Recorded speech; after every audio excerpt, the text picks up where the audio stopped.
तो एक लोटा पानी एक कलश में जल भर कर रख लीजिए और रात भर उसको रखे रहने दो। नवरात्र चल रहा है, उस कलश को रात भर रखकर सुबह सुबह उस कलश में एक बेलपत्र डालकर उस जल को नीम के पेड़ के नीचे 11 आम के जो पत्ते जिस डाली में लगे होते हैं वो डाली कोमल सी डाली 11 टुकड़े महाराज एक कच्चे सूत से लपेटकर 11 बार उसका भाग जब उसको लपेट लोगे इस तरह से इकट्ठा करके आगे का जो भाग है 11 बार कच्चा सूत लपेटने के बाद जो भाग पीछे का आगे का कोई भी हो उसको शहद में डुबाकर शिव जी को समर्पित कर दो। किस जगह पर रखना है?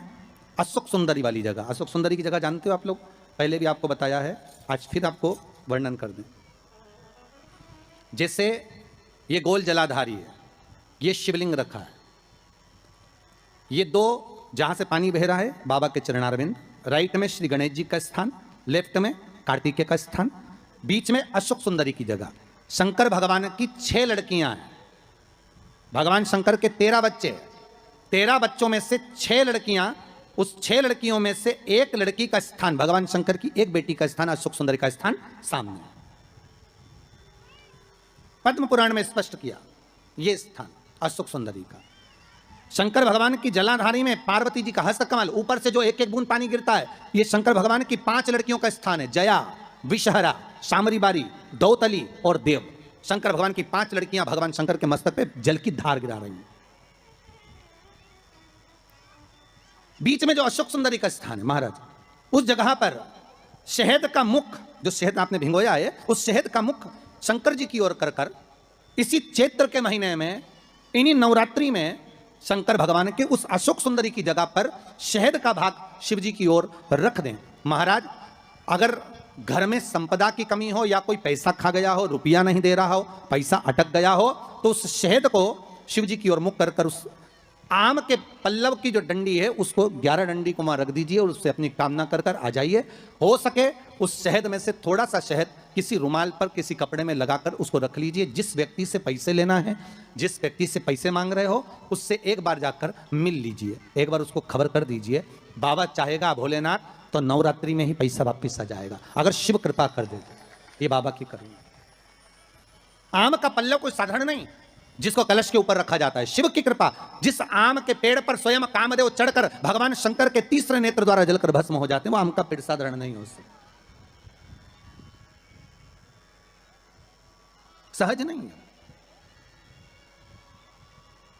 और वैसे भी शिव शिव है महाराज। आम का जो पत्ता होता है, आम का जो पल्लव होता है, उस आम के पत्ते पर हल्दी और सिंदूर, इन दोनों से स्वस्तिक का निर्माण किया जाए। देवी भागवत का संवाद है, बहुत ध्यान देना महाराज। जिन कन्याओं का विवाह ना हो, पंचमी के दिन, नवरात्रे की कोई सी भी पंचमी, मतलब जो पंचमी तिथि पड़ेगी, कोई भी नवरात्र हो, चाहे वो 4 नवरात्र में से, चाहे वो पौष का हो, अश्विन का हो, चैत्र का हो, आषाढ़ का हो, किसी भी नवरात्र में आप कर सकते हैं। एक पान के पत्ते पर, एक ही पत्ते पर जो 2 स्वस्तिक बनेंगे, एक हल्दी का बनेगा, एक सिंदूर का बनेगा। बस अंतर इतना है, जो हल्दी का स्वस्तिक है उस पर कंकु के चावल अर्थात रौली के चावल, रौली कुंकू के चावल रखना है, और जो सिंदूर का है उस पर हल्दी के चावल रखना है। इतना रखकर जिस लड़का लड़की का विवाह नहीं होता उसकी हथेली पर रखकर उसका नाम और गोत्र बोलकर महाराज उसको ले जाकर नीम के पेड़ के नीचे उसको रख दिया जाता है। मात्र 3.5 या 4 महीने ऐसे रहते हैं जिसके अंदर उस लड़का लड़की का विवाह पक्का हो जाता है। जिसका विवाह नहीं होता केवल उसी के लिए, जिसका मंगल विवाह ना हो रहा, आम के पल्लव में शिव का वर प्रदान है, आम के पल्लव में शंकर का आशीर्वाद, आम के पल्लव में शिव का आशीर्वाद। के दिन लोग देवी जी की स्थापना करते हैं, तो क्या स्थापना में क्या रखते हैं? कलश रखते हैं ना। तो कलश किस लिए रखा जाता है? कलश का क्रम क्या है? अपन ने अभी तक कथाओं में बहुत सुना, शिव महापुराण में, कि दिए का महत्व क्या है, अपन ने सुना दही का महत्व क्या है, जल का महत्व क्या है। पूरी शिव महापुराण में अपने अलग अलग महत्व को जाना है, पर यह नवरात्रे में जो शिव महापुराण की कथा शुरू हो रही है, नवरात्रे में जो शिव महापुराण की कथा को हम श्रवण करने के लिए बैठे हैं, इसमें हमारा एक संशय और मिटना चाहिए कि भारत की भूमि पर जब मां आद्य शक्ति की स्थापना होती है, मां जगतजननी को जब विराजमान किया जाता है, या चैत्र नवरात्रे में, शरदीय नवरात्रे में, आषाढ़ी नवरात्रे में, आदिकादिक पौष नवरात्रि में हम जगत जननी जगदम्बा की जब स्थापना करते हैं, या हम नूतन घर का प्रवेश करते हैं, या गणेश जी की स्थापना करते हैं, या कोई दुकान को प्रवेश करते हैं, या कोई शुभ कार्य करने के लिए अग्रण्य होते हैं, तो हम कलश की स्थापना क्यों करते? आखिर कलश में ऐसा क्या है? कलश के अंदर आखिर ऐसा क्या विराजमान है कि 33 कोटि देवता उस कलश के अंदर आकर बैठ जाते हैं महाराज?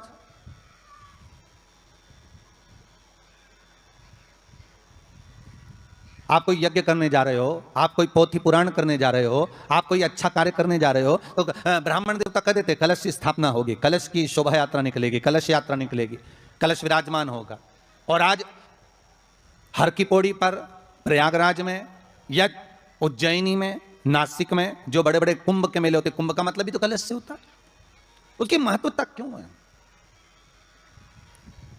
उस कुंभ की, उस घड़े की महत्वता कहां से प्रकट हो गई?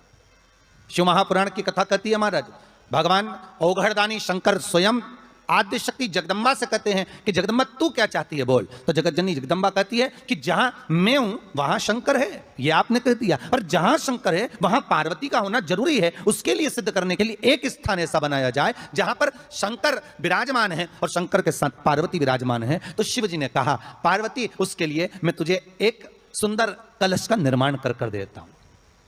कितना सुंदर लिखा है देवी भागवत के अंदर कि जहां कलश की स्थापना होती है उस जगह पर किसी देवताओं को बुलाने की जरूरत नहीं होती। 33 कोटि देवता उस जगह पर स्वतः विराजमान हो जाते हैं। स्वयं 33 कोटि देवता स्वयं वहां विराजमान। और कितनी महत्वता कलश की महाराज।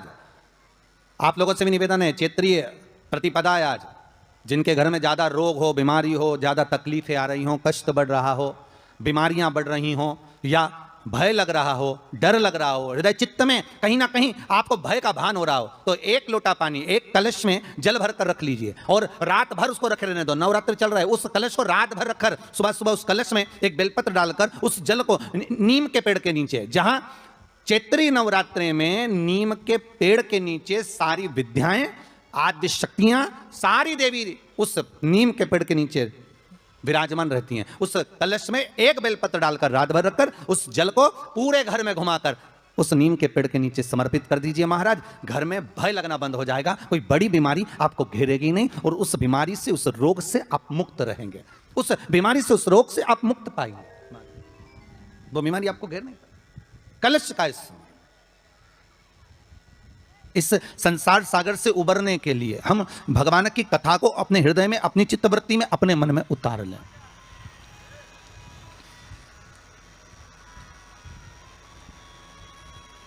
कलिकाल में बहुत सारे साधन हैं साहब भगवान को पाने के लिए। कोई कहता है कि तुम गंगा के घाट जाओ, कोई कहता है कि तीरथ जाओ, कोई कहता है कि मंदिर जाओ, कोई कहता है कि वहां जाओ, कोई कहता है कि आप बहुत समय तक कहीं सेवा क्रम में लग जाओ। कली काल में बहुत सारे साधन बता दिए कि आप साधना भी कर सकते हो, आप तप भी कर सकते हो, आप घंटों तक नेत्र बंद कर भगवान को रिझा भी सकते हो। साधन बहुत बना दिए। पर शिव महापुराण कहते हैं, रामचरितमानस में तुलसीदास जी ने लिखा कि कलयुग केवल नाम आधारा। तुलसीदास जी लिखते हैं कि कलयुग में केवल एक नाम की आधारशिला रख लीजिए। आप दूसरी आधारशिला में अगर डूब रहे हो, आप दूसरे भाव में डूब रहे हो कि भगवान मिलेगा, तो तुलसीदास जी कहते हैं केवल एक ही आधार बहुत भारी है कि कलयुग केवल नाम आधारा और सुमर सुमर नर उतरहि पारा। कलिकाल में एक नाम की आधारशिला हो और वो नाम परमात्मा का हो। जगत का नाम नहीं चाहिए हमें, संसार के नाम से हम नहीं तरने वाले हो। एक भगवान का नाम, एक राम नाम, एक कृष्ण नाम, एक शिव नाम, एक जगत जननी जगदम्बा का नाम, एक आद्य शक्ति का नाम अपने भीतर में हो।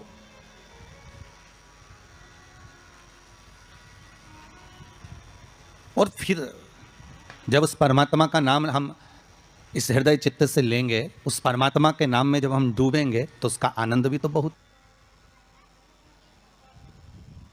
ध्यान देना महाराज। कलश का जो मुख होता है, उस मुख पर भगवान विष्णु का स्थान होता है। किसका स्थान है? भगवान विष्णु का। थोड़ा सा नीचे आओगे, जहां से कलश का मुख दबा हुआ होता है, वह जगह भगवान स्वयं शिव की होती है। किसकी जगह है? भगवान शंकर की। कलश का अग्रभाग, नीचे का भाग जहां से फैला हुआ होता है, वहां ब्रह्मा का आधिपत्य स्थापित होता है। फिर कलश का जो नीचे का भाग होता है वो भगवान शिव और शक्ति का स्थान होता है। कलश के बाहरी भाग में, जहां पर बाहर का हिस्सा होता है, उस कलश के बाहरी भाग में 33 कोटि देवताओं को भगवान शंकर ने लाकर विराजमान किया होता है। महाराज भगवान शंकर 33 कोटि देवताओं को निमंत्रण देकर उस कलश में विराजमान कर दिया। आप स्वर्ग जाएंगे ना जाएंगे इसका कोई गारंटी नहीं है। हम स्वर्ग जाएंगे ना जाएंगे इसकी भी कोई गारंटी नहीं है, ठीक है। पर इतना विश्वास जरूर है कि आप अगर भगवान शंकर का अनुमोदन कर रहे हैं, आप शिव नाम की चर्चा कर रहे हैं, आप शंकर की कथा को श्रवण कर रहे हैं, आप शंकर की कथा में डूबे हुए हैं, आप आदिशक्ति के नवरात्रे में शंकर का अनुमोदन कर रहे हैं, आप शिव अर्चना कर रहे हैं, आप शंकर का नाम जाप कर रहे हैं, आप शंकर का स्मरण कर रहे हैं, तो यह पक्का है कि आप वैकुंठ जाएंगे ना जाएंगे इसकी कोई गारंटी नहीं है। पर यह पक्का है कि आप अगर भगवान के नाम में डूबे रहे तो वैकुंठ अधिपति नारायण तुम्हारे पास जरूर आ जाएगा, यह पक्का है महाराज। आप जाएंगे ना जाएंगे उसके कोई बात नहीं है, पर भगवान स्वतः, नारायण स्वतः अपने पास आ जाए, इसका सुख है, इसका एक आनंद। तो हम दान कर रहे हैं, पुण्य कर रहे हैं, या हम कोई सत्कर्म कर रहे हैं, या हम कुछ भगवान के निमित्त हम ये सोच कर दे रहे हैं कि हम दान करेंगे तो ऐसा होगा, हमें स्वर्ग मिल जाएगा। नहीं नहीं, हमें स्वर्ग जाने की चाहत तो छोड़ देना चाहिए। कहा करऊं मैं वैकुंठ के जाए, मैं वैकुंठ जाकर करूंगा क्या? वैकुंठ की चाह इस मन को नहीं होना चाहिए। मन को तो यह चाह होना चाहिए कि मैं भगवान का इतना भजन कर लूं कि वैकुंठ का नाथ, वैकुंठ अधिपति स्वयं नारायण, कैलाश पर रहने वाले मेरे शंकर, द्वारका में रहने वाला मेरा कृष्ण, गौलोक में निवास करने वाला मेरा परमात्मा स्वतः दौड़कर मेरे पास आ जाए।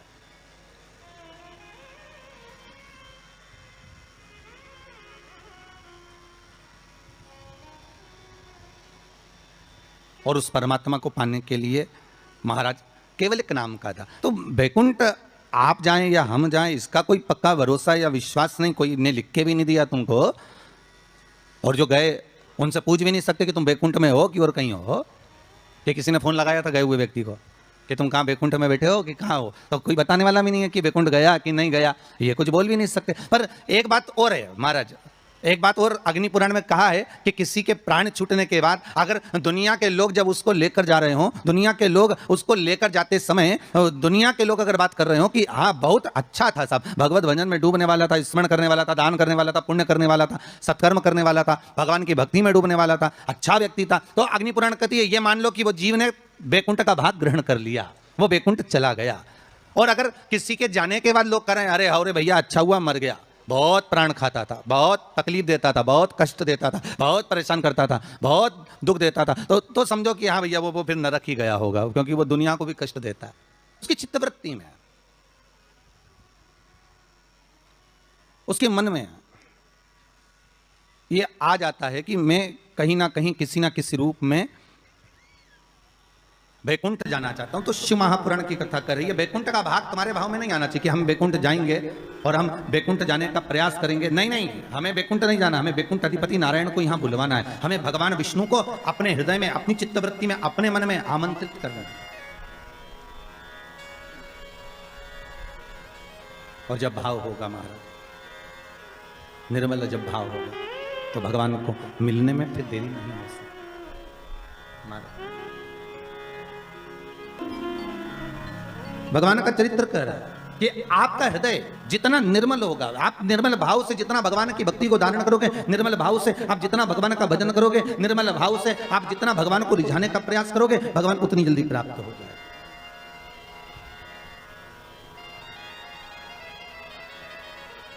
उतनी जल्दी।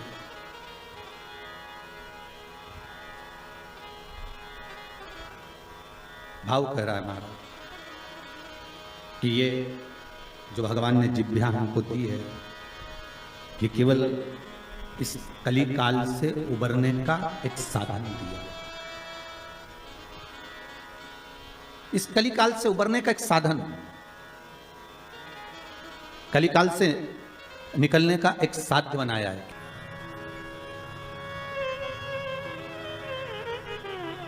एक बार आदि शक्ति माँ जगत जननी जगदम्बा दुर्गा भवानी भगवान शंकर के पास जाती हैं और भगवान शिव से मां जगतजननी दुर्गा भवानी ने एक बात कही कि प्रभु सुनिए, मैं जहां जहां पर हूं, मां जगदम्बा कह रही कि मैं जहां जहां पर हूं प्रभु आप वहां वहां पर हो ना। शंकर जी बोले जहां शक्ति है वहां शिव है, मैं वहां पर हूं। तो जगतजननी जगदम्बा के मुख से निकल गया प्रभु फिर जहां पर शिव है वहां पर भी शक्ति है, जहां शंकर है वहां स्वयं आदि शक्ति जगदम्बा पार्वती, मैं वहीं पर हूं जहां पर। शंकर भगवान ने कहा सुन पार्वती, तू जहां पर है वहां पर शंकर है। मैं विश्वास रखकर इस वचन को निश्चित कर देता हूं कि जहां पार्वती है वहां शंकर है।